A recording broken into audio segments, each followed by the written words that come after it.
Welcome back to the Rider Tips series. First couple of videos that we did a little something about being seen on the road and anti-theft stuff.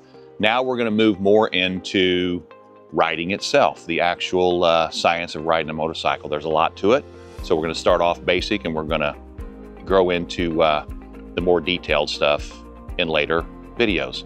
So this first one is preparing to get on the bike in the morning or whenever that is. And I would say that most riders just jump on the bike, start the bike, and take off. Well, most people, I'm sure, are pretty familiar with the fact that pilots have a written checklist. When I learned to fly a plane, we used a written checklist that was detailed with a lot of things. On a motorcycle, you don't need something that detailed, in my opinion, but you need something to put yourself in the right position to be ready to get on the bike and ride. So I have kind of adopted an acronym called R.I.D.E, R-I-D-E, and I use that when I get on the bike. So R stands for rubber. That means our tires, which is one of the most important things on a motorcycle. And the main reason that it is that you've only got a traction patch of about that size in the front and the back. That's all you've got touching the road. So it's important that that traction patch is properly inflated and all of the things that it needs to be. So we check the rubber this way, simply by a good heel kick into the tire. And what I'm looking for there is a real hard firmness. I do check the tires on a regular basis with a gauge, but I can tell every time I get on, if I kick the tires in that way, I can tell that I haven't lost any significant air between the last time I rode the bike and now. So that's R out of the R-I-D-E. I is illumination. Very, very important. And that is, we just check our lights.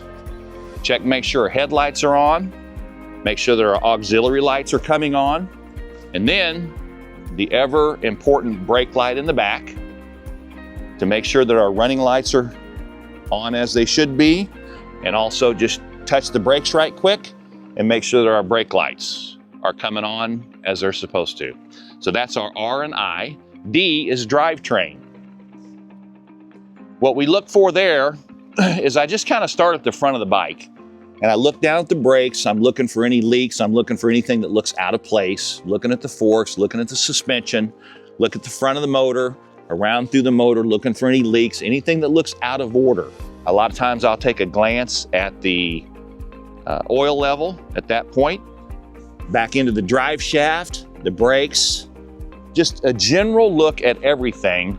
Also kind of looking at my tires again, all the way around, just to see if I see anything that looks out of place.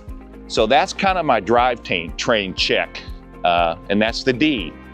Then the E is the most interesting one, and the E stands for engage. And what that means is taking everything else that's on your mind and putting it aside for the moment and engaging in the fact that you're about ready to be riding a motorcycle. And you need to be 100% in the moment. We're going to talk a lot about defensive driving, defensive riding, and a lot of those kind of things later. But the E stands for full engagement. And that means when you get on this motorcycle, you need to forget about everything else and be 100% focused on what you're doing right now. So R-I-D-E, that's my checklist.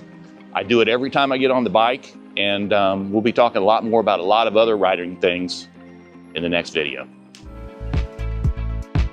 Come ride with us at buggyteeth.com.